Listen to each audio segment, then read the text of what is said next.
Bonjour, c'est Abdoul. Aujourd'hui, je suis au Festival de Cannes et j'ai rendez-vous avec l'acteur Saïd Taghmaoui.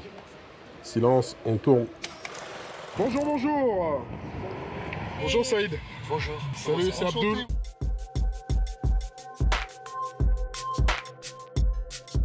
Tu viens faire quoi à Cannes? On n'est pas à C'est Cannes, vaste. on est à Cannes pendant la période du festival. Je travaille beaucoup avec les Américains, moi. Et donc, Ouais, t'as une carrière américaine maintenant en plus. Hein. Ouais. Oh, bah, dis donc. Pardon? Le Amazir préféré. Vlad, c'est là? De vue, tu m'as fait déjà 100K. Ah, très gentil. Wallah al-Adim, je suis en tendance. Ah, c'est toi qui as fait la vidéo l'autre fois. Oui, elle est belle. Non, non, je l'ai pas vu, mais je me souviens de toi. Et t'as eu grave des vues? Je les éclate. Oh, Tu m'as fait une belle vidéo. merci mon pote. frère. Prends soin de toi. C'est fou, hein, ce truc de vue, d'être comme ça, là, Bah, d'exister absolument, peu importe la forme, la raison. Ça te change quand même des années 90. Il y a Mais une nous, telle évolution. on n'avait pas ça du tout. On n'avait pas ça. Moi, à l'époque où je pars aux États-Unis, il n'y a pas d'internet, il n'y a pas de réseaux sociaux, il n'y a pas tout ça. C'est-à-dire que tu prends une carte et tu dois aller à l'ancienne, quoi. Quelle est la différence entre le Saïd de 1995 et le Saïd de 2025? Tu veux vraiment savoir la différence? Ouais. Bah, il y a 30 ans, 35 ans qui se sont écoulés. Ouais. Et en 35 ans, c'est une vie, quoi. De maturité, d'expérience, de sagesse, etc. Donc on va dire la différence, c'est la somme de mes erreurs. Et j'ai appris entre-temps que la vraie mère du succès, la maman de tous les succès, c'est l'échec. Pourquoi Saïd, mon cher Saïd, t'as choisi une carrière américaine? C'est pas US. moi qui l'ai choisi. D'accord. C'est le destin, c'est la carrière américaine qui m'a choisi. J'aurais adoré faire tout ça en France, mais j'étais un peu en avance, je crois, des précurseurs. À mon époque, on n'était pas vraiment encore à la mode. Qu'est-ce que tu reproches à ta France? Parce que je sens qu'aussi parfois, tu es en souffrance. C'est marrant, dans le mot souffrance, Oui, bah, c'est de la souffrance, parce que moi, ça me fait mal en tant que fan de toi. J'ai capté. Parce que je sais que toi, tu es un immense acteur. Chose que moi, j'avais vue à l'époque. Chose que les gens n'ont pas vue. ça a été une souffrance au début, parce que c'est une incompréhension, c'est comme une douleur que tu comprends pas, et si tu la comprends pas, tu peux pas la guérir. Après, il y a quand même beaucoup d'eau qui est passée sous les ponts, et puis je suis parti faire mes trucs, et puis j'ai comblé un espèce de carence que j'avais sur plein de choses, et j'ai retrouvé d'autres familles, d'autres amis, et puis surtout, j'ai pu pratiquer mon métier de façon respectable, avec presque les meilleurs du monde. Allez, je suis à vous, madame, désolé. Désolé. Pourquoi avoir choisi cette voie du 7e art? C'est pas venu, j'ai jamais voulu devenir acteur quand j'étais petit. J'avais décidé de faire du sport et de faire de la boxe, moi, pour essayer de confronter mes problèmes personnels. J'ai eu un déclic dès que je suis rentré dans une salle de boxe. Et j'avais décidé de faire ça. Et à l'intérieur de la salle de boxe, il y a des mecs qui cherchaient des gens pour un téléfilm. Et puis ils m'ont dit, ça t'intéresse? Et j'ai dit, non. Mais bon, c'est que payer. Après, ils m'ont dit, ça allait se payer 500 francs à l'époque. C'était en francs.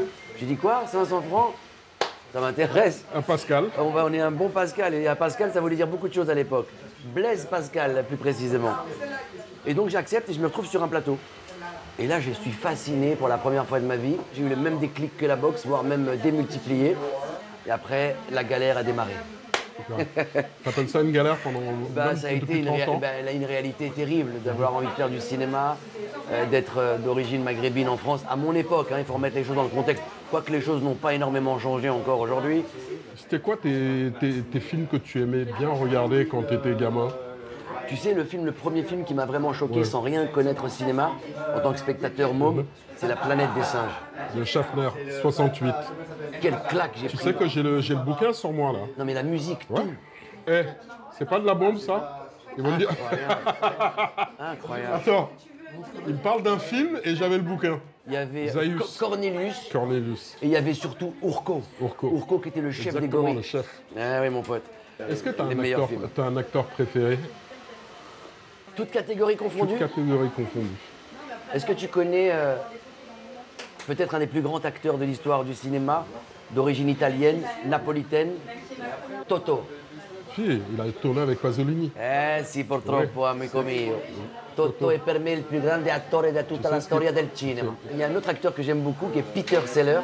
Ah, Et je The suis Party. Je suis convaincu que Peter Sellers a beaucoup emprunté à Toto. Toto a inventé, a amené un truc, mais de façon tellement extraordinaire. Bah, chez C'est le Kubrick. mec qui me fascine le plus quand je vois un film sur ses capacités d'acting pur, d'improvisation. En plus, on est dans le néo-réalisme italien, dans ces histoires de magouilles, de comment s'en sortir dans la pauvreté, etc. Moi qui viens de banlieue, qui ai grandi dans une cité un peu dure comme ça à l'époque, on était très pauvres, on essayait de s'en sortir, on connaissait tout le monde, mais il y a un écho en moi là-dedans, mais c'est extraordinaire. T'es de la banlieue parisienne? Oui, Aulnay-sous-Bois. Et t'as des souvenirs quand t'es allé au cinéma là-bas? Dans Oui. le cinéma? Tu veux que je te raconte une anecdote? Allez, vas-y. La première fois que j'ai été au cinéma de ma vie, parce qu'on était pauvres et il n'y avait pas accès à tout cela, c'est au cinéma de Carrefour Paris-Nord. On avait trouvé une technique extraordinaire, un cintre, tu vois les cintres très fins là, où tu accroches ta chemise, on les détournait, on les ouvrait comme ça et ça devenait un grand truc et on avait réussi à le rentrer comme ça et puis crocheter la porte de derrière et puis ramper jusqu'à dans la salle et puis s'asseoir et regarder un film. Mais le truc ça se passait dans la nuit, donc on ne savait pas dans quelle salle on entrait quoi. Et nous on voulait voir Rocky 3. L'œil du tigre. Voilà. Et donc on crochette la porte et tout et puis on rampe. On rampe comme ça et tout. Et puis à l'époque, quand tu rentrais dans la salle, tu pouvais rester toute la journée. Donc on s'assoit dans la salle et le film démarre et c'était Tootsie avec Dustin Hoffman. Ouais. À mon époque, un mec qui joue une nana et tout, je sais pas encore la capacité d'ouverture d'esprit de comprendre tout cela. Et je regarde ce truc, je dis les mecs, on s'est trompé de salle, putain, c'est quoi ce film chelou? Et donc nous voilà en rampant, en plein Tootsie pour aller essayer de trouver la salle de Rocky 3. On est resté presque 5 heures dans la salle et on a vu Rocky 3 3 fois. Est-ce que tu as revu le film avec Dustin Hoffman, Tootsie, quand il joue le rôle Bien sûr. d'une travestie? Mais bien sûr, je l'ai revu quand j'ai eu la capacité d'apprécier le talent, le travail, la mise en scène, la performance d'acteur, etc.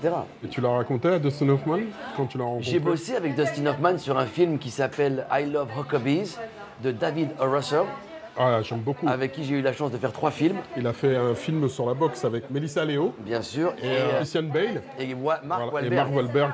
Et tu es heureux de ta vie outre-Atlantique, avec le recul? Je suis heureux d'avoir fait cet effort d'être parti à un moment donné pour me donner une chance, quoi.